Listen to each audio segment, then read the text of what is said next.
أهلا أستاذ محمد محمد الشنقيطي. We prefer English if you like. Welcome. Alhamdulillah, I'm just listening. Thank you so much. Thank you. And hi everybody. Thanks a lot. Thank you. I know you are doing a hard work to defend, Turkey and their just cause with the region, also with the Armenian genocide claim, and welcome you again. Definitely. You wanna say maybe a couple of words if you like? Oh, it's fine. I just trying to understand, following up a different. Tamam, this me Ahmed Uysal. Yeah, I mean I have. Of course. Of course. Yes. Thank you, my friend. Well, I think it's good to do more work and more academic research on these and to make our voice heard. Yes. I put on Twitter a very good book by Egyptian historian Ahmed Sharqawi. Yes. That includes many documents from Ottoman and Russian and French archive about this. So it's good if people want to open the books of history. I think that's our role here. Yes. And I agree that what President Erdogan said, that this is the job of historians, not politicians. Anyway. Yes, there is Ramadan Mubarak. Anyway, Ramadan go Mubarak. Dr. Muhammad. Yes. There is another book by Mustafa Kamil. Allah yarhamhu. He's one of the pioneers of Egyptian patriotism. He wrote a book about the Eastern question. Şark meselesi in Turkish we say أو مسألة شرقية Arabic. He warned, like just 10 years before the First World War, he warned Armenians, saying that you live together with the Turks almost like 1,000 years, and he said, beware of these British and American provocations against the Turks. He said, you will be the loser, and if you wanna, take either you and me to go this fight. He said there is no chance for victory. He warned them, and this guy was really he predicted very well that it caused more suffering. It caused suffering for everybody, but more suffering to the Armenians. And I wish they listened to him. And I agree 100%. And unfortunately, the lessons of history shows that the Armenians has been used by many Christian nations throughout history, and at the end of the day, they were just used and then pay the price at the end. And unfortunately, this did not start only with the modern empire like the British, French, or the Russians, but it started earlier with the Franks Crusades, with the Byzantine and others. I wish just the Armenians learn from history and accept that it's better for them to coexist with their Muslim neighbors instead of used by others. But that's not happening, unfortunately, so far. Unfortunately, Dr. Mohammed, I visited Karabakh just 2 weeks ago, 10 days ago, and it was like total destruction. Honestly, I mean, even you steal something, you don't treat any place like that. If you even steal somebody's car, you give them some kind of respect. These guys dug the graves to get some golden teeth from the dead people. I shared the wallahi, no respect for the death. And they say even the diaspora is even worse, because this is like also sociological lesson maybe. They say Armenians are assimilating into American society and French society, etc., in the Western societies, and so they are overusing this genocide issue just to keep their identity going, because they are very few in numbers. Otherwise, Armenians will not care about Armenian cause or identity. They'll be like normal, ordinary Americans. So to prevent that, they are exaggerating this genocide issue, hatred against not only Turkey, against Muslims, Azerbaijan and others. Unfortunately, they are active, and I think Biden and Harris in the West Coast, I think they somehow promised them to help on these things, and they are trying to exploit this file. But I don't think Turkey will back down from his policies. No, should not definitely. Yeah, I noticed that when I was living for so many years, the way Armenian diaspora in the US are using this in every occasion and making it an issue of propaganda. And also, of course, some politicians are trying to use it to win the Armenian vote. Biden himself promised. Yeah, but the election is over. Yani, why not? Yeah. Why now? Yani? Elections. Yeah, why now? Yeah, that's very good. And I think that probably there is need to look at or to do some work or some conferences about this history, and also to look at the significance of the new geopolitical transformation in the region and the world that is leading to the issue right now. What is exactly the motivation? How that is connected to the clash on Eastern Mediterranean, in the Black Sea, in Ukraine, in many other issues. I think definitely there are some political motivation today about this. All of that probably raised and discussed. And I'm trying. I'm teaching. I'm teaching a course on history of the Middle East in 20th century, and I think this is a good opportunity now to read more documents and sources. And I will be happy if you can provide for me anything of this in Arabic or English or French. Inshallah. The Turkish archive actually. Turkey. I improve my Turkish. Ustaz Muammar, دقيقة فقط. I will come back to you.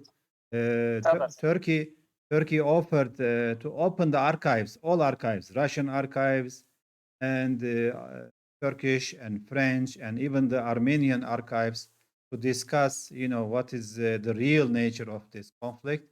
And they did not accept it. They said genocide is there. And before we were talking Turkish with the Turkish journalist. He said, I went to LA, Los Angeles, and met with an Armenian leader.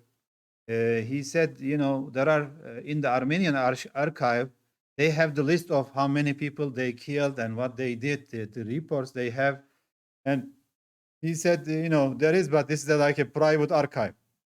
It's not considered, as a real archive. But this is really nonsense, especially for a leader of an international power to have these kind of sources on this issue, while official archive is available from Ottoman, Russian, French, British, and all kind of archives still available. Yes, well, there are English, there are archive documents sorted and translated into English. Inshallah. And that would be great. Also, the fate of the Arab world and the Ottomans and Turkish are the same. They rose together, they declined together in a way. And the history of the First World War, even the Ottoman Empire, they protected Northern Africa. They invaded the whole whole world. They couldn't touch North Africa for a long time because of the Ottoman presence in the Mediterranean. After the defeat of what is this? Wadi al-Makhazin, Qasr al-Kabir, when the Ottomans defeated Portuguese in 1878. Again, they couldn't touch also they came from the south. They tried to attack Yemen and Hijaz and all these, and a long struggle with them. but when they go back, go bad or weaken, it become even we all suffered from lack of. I think the Arab world is suffering more with intermingling, and they want to divide even more. They want to divide Syria. Turkey is opposing that. They want to divide Yemen. Of course, Turkey does not very much. Libya, definitely, yeah. And so Arab world, the history, of course, we have like 100 years past, but things are not resolved, and Muslims are in weaker position. So I hope it gets better. I want to give a voice to Abu Amr. Wait, I don't know him, but Assalamu alaikum, Ramadan Kareem. Ramadan Kareem, Ustad. I live here in the States, and those of us who are very active in the political advocacy saw it coming. If it is. Your voice cut off. Just a second.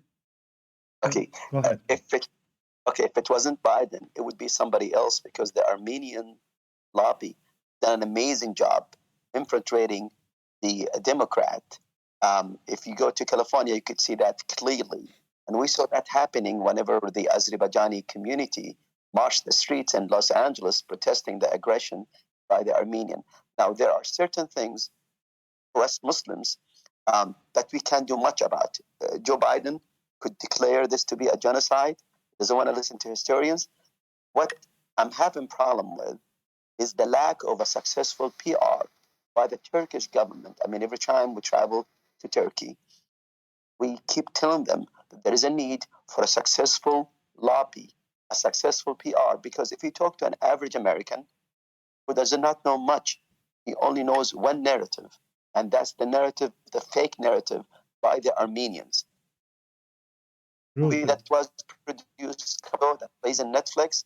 So again, what needs to be done is for the Turkish government to be active, or even historians to be active on the media,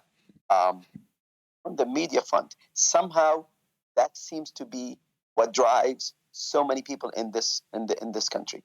Barakallah fikum. Again, this is something that I personally saw it coming, and it is a sad day for me, knowing that this is fake, and there is no historical fact to support that, and that's why they don't want to open the archives. Thank you, brother. Thank you. I appreciate your comment and wish you the best. And we know the Muslims also situation getting worse in West overall, even US. But they have a big Turkey is rising. Recently cannot catch up with all these crises and all these needs of diplomacy in the area of other issues. But at the end, we are trying. I think we need more. We need more enlightened people like you also. And we need to. Okay. Yes. We have Dr. Shank Abdir al-Sharab, and let him speak. MashaAllah, he's full of knowledge.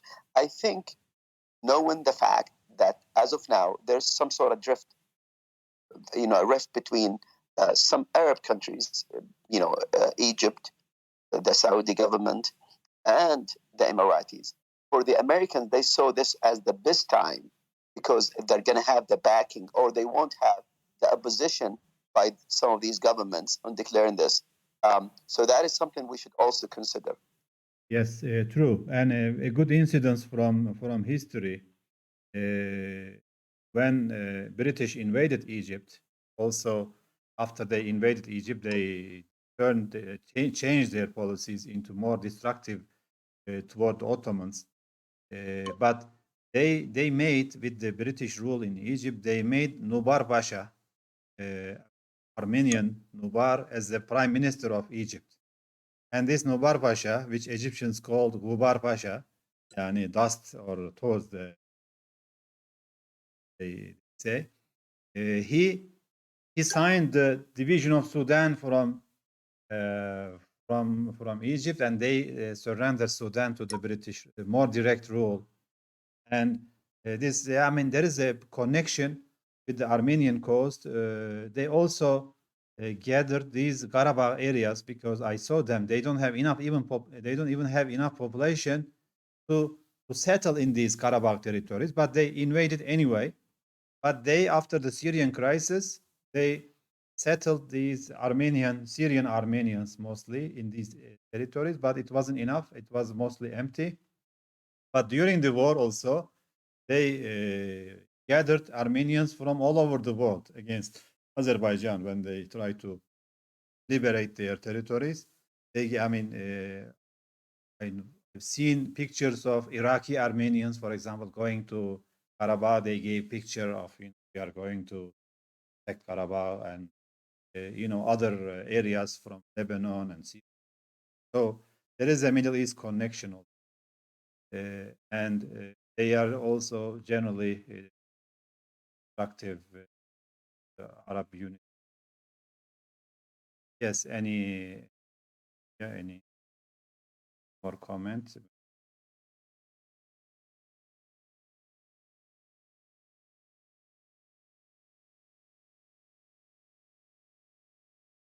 Anybody they want to add comments? Yeah, I'd like to add a few words if it's possible. Sure, sure. I think this is just again a little example of double standard and dealing with a human life with two different measures.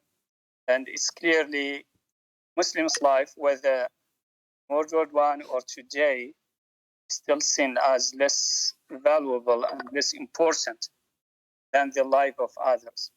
If these guys were honest, they should accept what Turkey asked them to do, open the archive, let historians do their job, and let's everybody present any kind of evidence he has. And we can deal with history, any injustice done to anyone, but without using double standard about a human life and without dealing with Muslims' life as less important and less valuable.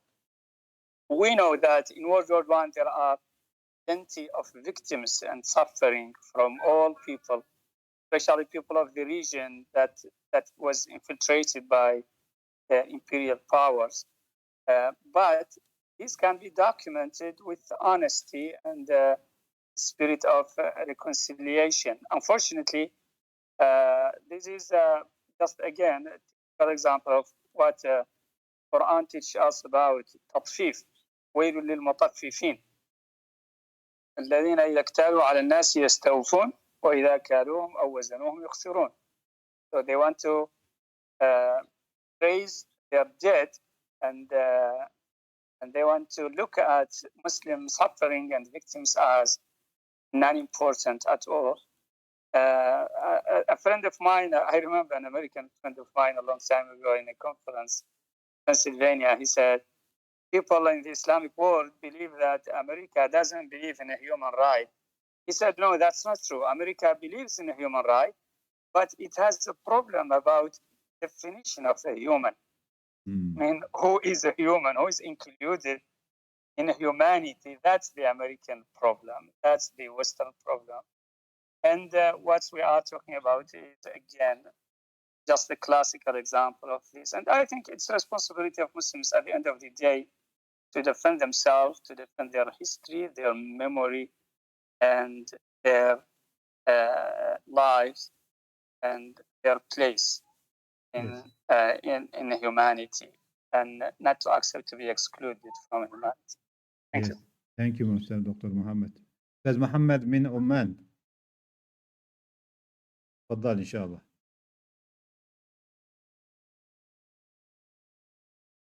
عمان محمد.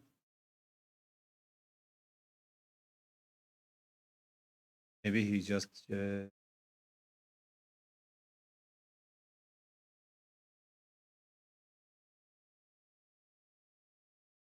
Mehmet Güven hocam.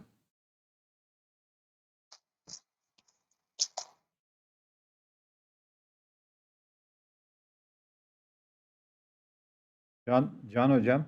Assalamu alaikum wa barakatuh. Right. Admin request to speak, please, if I may. No, yes, go ahead, please.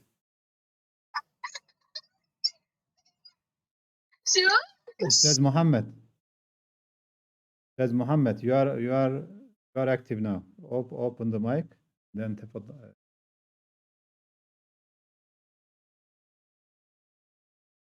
Yeah. Hello, looks like the admin is No, muted. yes, going on? I gave the authorization, Ustaz Muhammad. Assalamu alaikum. Request to speak from the admin. Can I speak? Yes, Please. go ahead. Oh, go ahead. Go ahead, Ustaz Muhammad. Shukran jazilan. Assalamu alaikum wa rahmatullahi wa barakatuh. My name is Muhammad Al-Rahbi, and I am a history researcher and podcaster from Oman, but I cover the topics of Oman, Indian Ocean, and East Africa. The Armenian genocide, I'm not an expert in it. I started reading about it recently. If I may say lightly, I would like to be connected with some Turkish historians or Turkish history researchers, and to lead me into sources or books about the Armenian genocide hoax. If you don't mind, I don't have much input into this. As you may know, we have even a shared history between Oman and the Ottoman Empire, or it was both empires at the same time, from Al-Ya'ariba Empire until Al-Busaid Empire, which stretched once from Bahrain until the north of Mozambique. So I'm very, very interested to learn also about the shared history of the both empires at the time, the Omani Empire and the Ottoman Empire. Jazakum Allahu khairan. Allah bless you, brother, and inshallah will send you. I'll try to share in my account Ahmed Uysal as I am my other account get out of the login again. I will share it with the Ahmed Uysal account.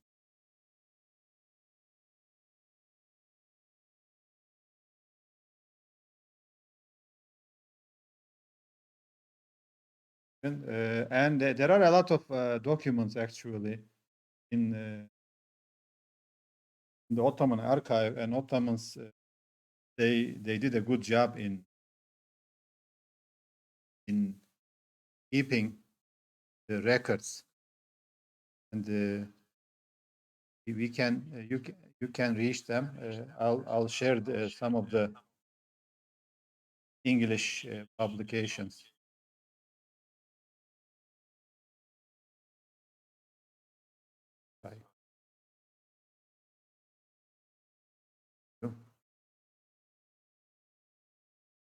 And anybody else?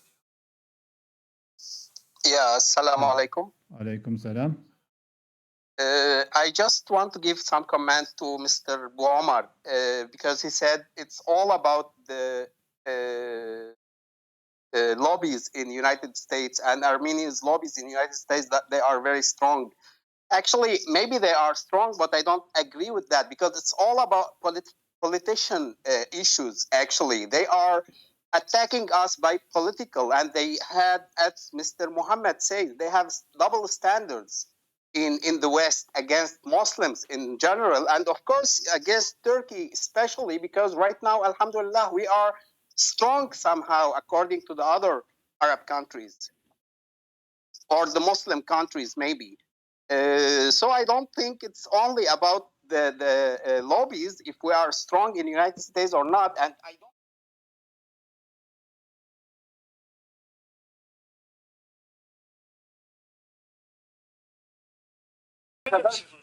Kameram da açık ama kameram görülüyor mu? Kameram yok, kameram açık değil. Dur. Açık, program açık.